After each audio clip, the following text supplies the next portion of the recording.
তো দেখো আজকে রাতে বানিয়েছি বাঁধাকপির পকোড়া। তো আজকে আমাদের এখানে কারেন্ট নেই, তো দেখো কি অবস্থা, সেজন্য ঠিক মতো দেখাতে পারলাম না কিভাবে বানিয়েছি। তো অন্য একদিন দেখাবো। তো এখন আমরা এটা গরম গরম ভাতের সঙ্গে বাঁধাকপির পকোড়া খাবো।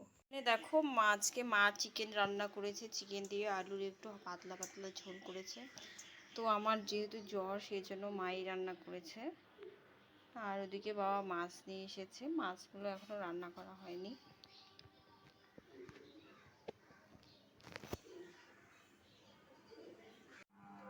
হ্যালো বন্ধুরা, তোমরা সবাই কেমন আছো? আশা করি সবাই ভালো আছো। আর আমিও খুবই ভালো আছি। মি অ্যান্ড সিস্টার ব্লগে আমি সুপ্রিয়া চলে আসলাম তোমাদের সাথে কিছু আড্ডা দিতে।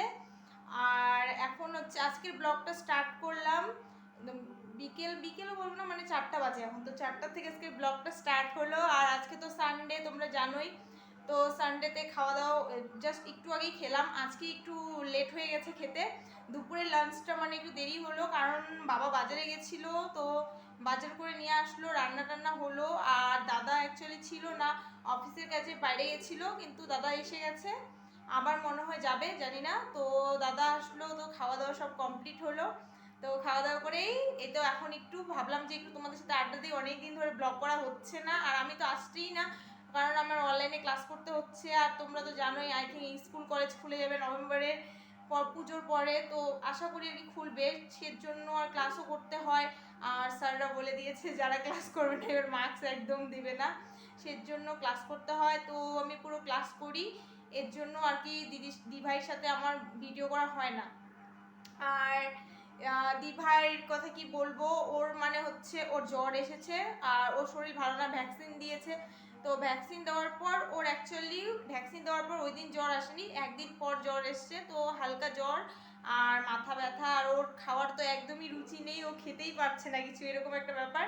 ও কিচ্ছু খাচ্ছে না। আমিও ভ্যাকসিন দিয়েছি, আমাদের কলেজ থেকেই ভ্যাকসিন দিয়েছিল। আমি 9 তারিখে দিয়েছি, ও 16 তারিখে দিচ্ছে।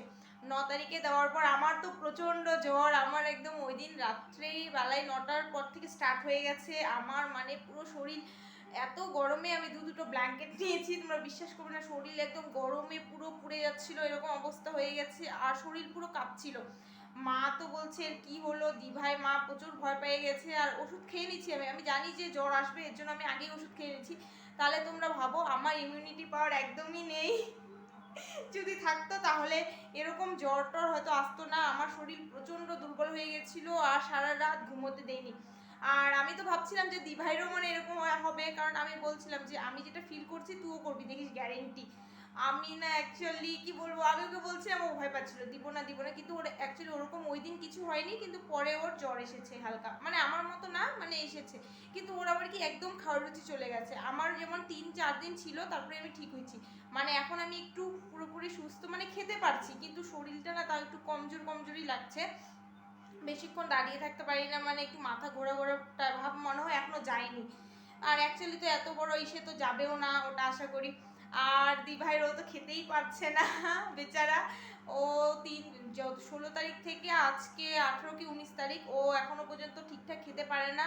জাস্ট হালকা একটু কিছু খায়, আজকে তো খেলোই না, মানে ওর তেতো, মুখটা পুরো তেতো হয়ে গেছে। আমি জানি এটা আমারও হয়েছিল, পুরো তেতো, কিচ্ছু খেতে পারি না। বেচারা গরম জল খাচ্ছে এই গরমের মধ্যে। আর এমনি তো স্নান টান আমার সব কমপ্লিট। আর কি বলবো, পুজোর শপিংও চলছে, সামনে পুজো, তাই ভাবছি একটু শরীরটাকে যাতে একটু ভালো করে রাখি, কারণ এখন যদি জ্বর টর হয় তো ব্যাস শেষ, মানে কি বলবো। আমি তো একদমই চাই না যে পুজোর আগে আমার জ্বর হোক। এর জন্য শরীরটাকে একটু কি বলবো, যাতে একটু স্ট্রং থাকি, সেই জন্য খাওয়া দাওয়া একদম ঠিক মতো করছি। আর পুজোর শপিং শুরু হয়ে গেছে অলরেডি। আর আমার তো শাড়ি, অষ্টমীর জন্য শাড়ি কেনা হয়ে গেছে, ওটা অনলাইন থেকে অর্ডার করছিলাম, তো তোমাদের সাথে শেয়ার করবো। সব ড্রেসগুলো একসাথে আসবে, আই থিঙ্ক তখন আমি সব একসাথে তোমাদের সাথে শেয়ার করব, মানে তোমাদেরকে দেখাবো আমি কি কি কিনলাম। আর একটা টপ অর্ডার করছি, তো ওটাও আসবে 28 তারিখে আসার কথা, কিন্তু 28 তারিখের আগেই আসবে আমি জানি। আর এবার পুজোতে বলতে সবসময় লং ড্রেস কিনি, আর ওই ড্রেসগুলো একদিন মোটে পরা হয় আর হয় না, তো ওগুলো সব সুকেসে ভর্তি সাজিয়ে রাখা হয়। সেই জন্য এবার ভাবছি যে এবার আমি আর ওই লং গাউন বা লেহেঙ্গা টাইপের ওরকম কিছু নেব না। এবার যেগুলো আমি ইউজ করতে পারবো সেটাই নেব। তো ভাবছি, কারণ অ্যাকচুয়ালি আমি প্রত্যেক পুজোয় মানে এত টাকা দিয়ে নিয়ে জিনিসটা পরতে পারি না।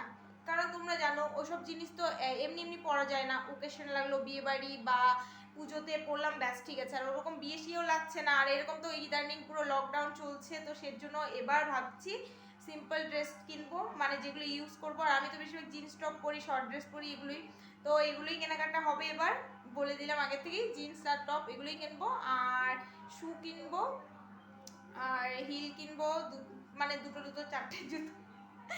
আর কসমেটিক্স বলতে তো আমার কি কানের একটা হয়ে গেছে, আর শাড়ির সাথে মানে শাড়ির সাথে যেটা পরবো শাড়ি পুরো কমপ্লিট।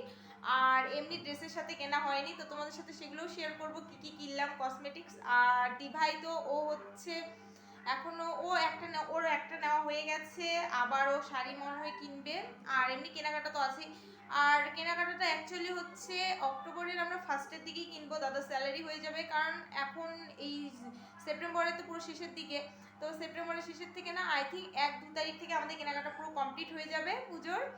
আর আমি চুলটা স্ট্রেট করব ওটাই, কারণ চুলটা আমার হচ্ছে সামনেরটা নতুন চুল হয়ে গেছে, পেছনটা একদম স্ট্রেটই আছে ঠিক আছে, কিন্তু সামনেরটা নতুন চুল হয়ে গেছে, যেহেতু তো পুজো চলে এসছে, তো আমি ভাবছি যে চুলটাকে স্ট্রেট করে নেব। তো চুলটা তো স্ট্রেট করবো, তোমাদের সাথে সেটা শেয়ারও করবো। আর চুল স্ট্রেট করব আমি হচ্ছে, কারণ যেহেতু 11 তারিখে পুজো, তাই ভাবছি যে পুজোর আগে আগেই করি, তাহলেই ভালো হবে। মানে আমি 30 তারিখে যেতে পারি, সেপ্টেম্বরের 30 তারিখে পার্লারে যাব, কারণ তাহলে আমার পুজোর আগে আর হেয়ার স্পাটা করতে হবে না, কারণ চুলটা স্ট্রেট করার পর যেই হেয়ার স্পাটা করবো ওটাই হয়ে যাবে, কারণ বেশি টাকা খরচা হয়ে যাচ্ছে। তো ভাবছি এক খরচাই হয়ে যাবে, কারণ চুলটা স্ট্রেট করার পর যে হেয়ার স্পাটা করবো ওটাই, আর তার আগে কোনো হেয়ার স্পা করবো না। সেজন্য পুজোর আগে আগে পুরো স্ট্রেট থাকবে, এর জন্য পুজোর আগেই একদম স্ট্রেট করব।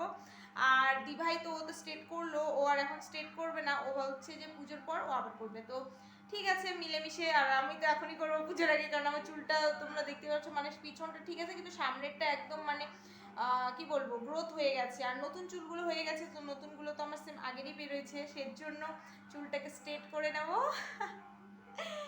আর বলো না, পুজোর বাজারের মানে এদিকে তো অনেক খরচা, দাভাইয়ের পুরো চাপ পড়ে যায় তোমরা জানো।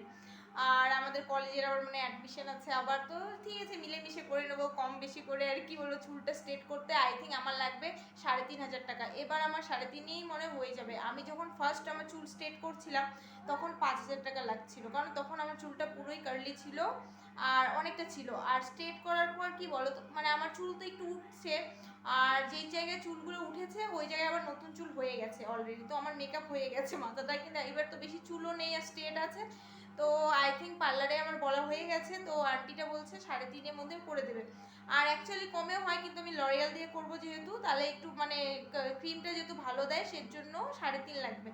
তো আমার তো পুরো এদিকে মানে বাজেট সব কিছু মিলেমিশে করতে হবে, অতিরিক্ত করাও যাবে না, কারণ চুলে আমার 3,500 যাচ্ছে, এদিকে ড্রেস কেনা, এদিকে কসমেটিক্স অনেক, মানে ম্যাক্সিমাম আমার পড়ে যাবে, আমার পিছনে 6-7 হাজার টাকা লেগে যাবে।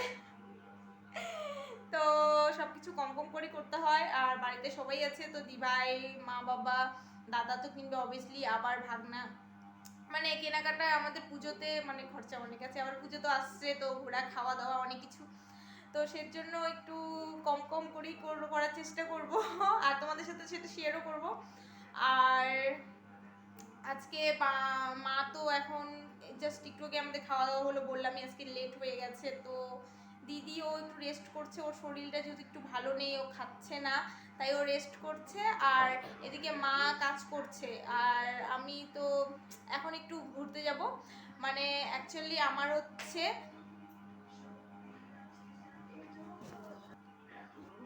তো মা মা এসেছিল, মা একটু ঘরটা পরিষ্কার করলো, মানে ঝাড় দিল বিকেলে। আর আমি এখন একটু যাব জলটা নিয়ে আসবো, তোমরা জানোই আমার হচ্ছে একটাই কাজ জল নিয়ে আসা, ট্যাঙ্কল থেকে জল নিয়ে আসবো, নিয়ে এসে একটু খেতে যাব, মানে চাউমিন মোমো, আমি তোমরা জানোই এটা খাবো। আর দিভাই তো শরীর ভালো নেই, তো খাবে না, আর অ্যাকচুয়ালি ও খাচ্ছে না, তো বললামই, তো বাই উইশ ওর শরীরটা ভালো হয়ে যাক। আর আমি তো মোটামুটি সুস্থ আছি, পুজোর আগে প্রে করছি যাতে একদম পুরো সুস্থ হয়ে যায়।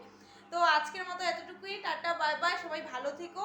আর পুজোয় সবার কার কিরকম কেনাকাটা বলো, আর আমরাও যেটা কিনবো সেটা আমি শেয়ার করবো অবশ্যই, কি কি কিনলাম তোমাদের সাথে দিভাই মিলে। আর তো এখনকার মতো টাটা বাই।